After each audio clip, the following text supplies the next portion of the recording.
to start building factories at no interest that the government loaned you, and then they just simply took the money back with no interest. So when you got your factory up and running and all this other money was coming into circulation that you could capture by selling the goods you made with the factory, then that would all work also. Because now nobody's getting a benefit from interest, which is just making money on money. And if you really want an investment, then you need to go in and actually share the money with that guy, and you both take the exact same amount of risk. You say, okay, I'm an old man, I've saved a lot of money, and I see you're a pretty smart young man, and I think you got some pretty good ideas. So I'll put my money up and you can use it. If you lose, I lose. If you gain, I gain. If you break even and I just get my money back, then we both end up exactly where we were. And that's what the true risk is whether I choose a man that's successfully able to do what he says he thinks he can do. It's not if I now even loan you money that I've earned, and I make you give me a promissory note to pay it all back plus interest on something you've already produced. Now if you fail, I still gain, right? Well, where's my risk really? Especially if that's court enforceable, I can go out and have the police take everything you have. I really have no risk there. It's even less risk if I didn't even loan you anything in the first place. I just created it and your imagination thought you could get value from it. And that's all that gives our money value now is confidence and faith in that it actually is a workable system, although very few people understand how it really does work. So see, you have to stop and think all these things through before you really come down to the conclusion of which is the best way to do it. And it also have to be, I hear so many people saying, well, we could have all this competing money. And that sounds good on the surface, but say that you and I work out a system of competing monies, but now I want to take a trip to New Jersey or to the West Coast, and they get over there and they've never heard of what we use for money. And my car runs out of gas, and the only thing I've got is the money we used, and they don't even never heard of it, and I can't buy the gas. I'm SOL, didn't I? You know.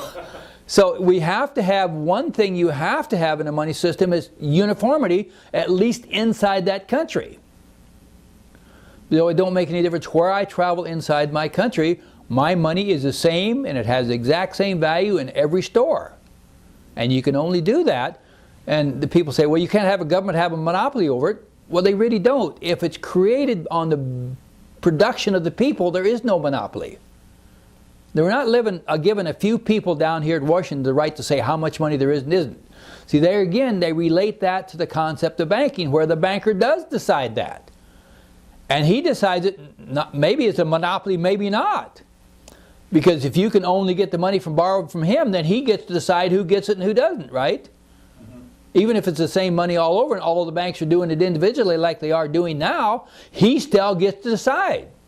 But if you do it in roads that the people themselves, in fact, I was just talking to a representative down the other day, and he said, well, his people out in his district really want a 4-lane highway.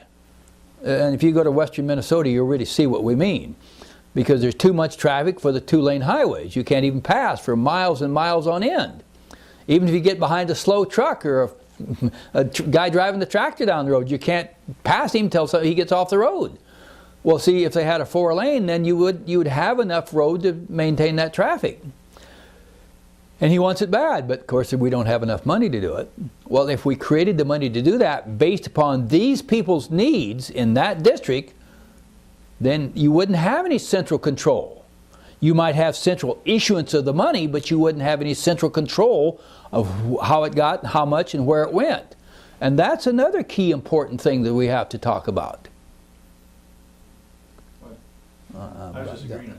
I'm just about done. Well, no, can you explain how, because that's another key issue we have to talk about, is if I loan you the money, I keep control, but if I spend it to you, I lose control.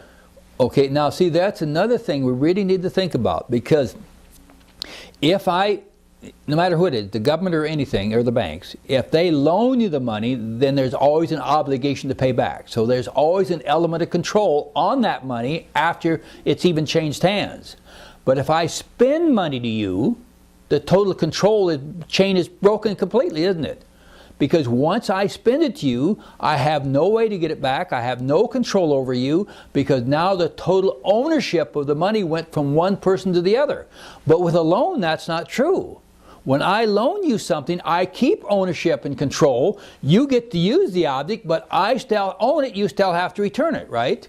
Well, if I spend it, then the ownership moves and all control is lost. And these kinds we have to think about. And then, of course, if you get in the other one thing, gifting, well, you know that if you gift things, then obviously you also lose control. If it's a gift, that's it. But then if everybody would just given money, most people wouldn't work near as much as they do, because why would I work for anybody if I could sit there and go to my mailbox and get the check? But wait a minute, why would the mailman deliver the check if he got paid for sitting at home too? So see, wait a minute, we have to think that through too. And it's nice to go to a restaurant, and I'd like to go to a restaurant and sit down and have a good meal. And if I got a check in the mail, which I'm not sure the mailman would deliver, because why would anybody do it if they could sit at home and get the same check? And see, you have to think all these little things that seem unimportant to so many people. You have to think all these things through if you're going to really make a workable monetary system. And you can't maybe start all of it and do it all at one time either. Maybe you have to take a little step at a time. And I believe you do. First thing, I think you have to actually work out a process to put money into circulation without debt. And you have to do it on the basis of production. In other words, people have to go to work and produce something that's beneficial to somebody else before that money moves into circulation. And it must move in as a payment. Once you get quite a little of that money into circulation, then you can start taking out the interest and the debt and all the taxes and everything else. Because government that creates the money and spends it in to build the roads don't need the tax to build the roads, do they? So see, now you eliminate taxes. If it's a spent money, you eliminate all interest. And right now that's probably 75% of all business expenses between the two. That and government regulations on top of it to try to keep everybody honest. And if we really had a system of morals and honesty, we wouldn't need all these rules and regulations. Because we would have our own belief system that would keep us honest. I can remember when I was a kid, man, a man's word was his bond, and if he told you that, that was it. Today, you can't even trust him if you got a written contract. You know, notarized and everything else. Certified, notarized, and publicized. You still can't trust him. If that's it, we'll have to stop anyway. Shut it off, so. Come in, come in, come in. Your grandpa's being filmed, so just walk around.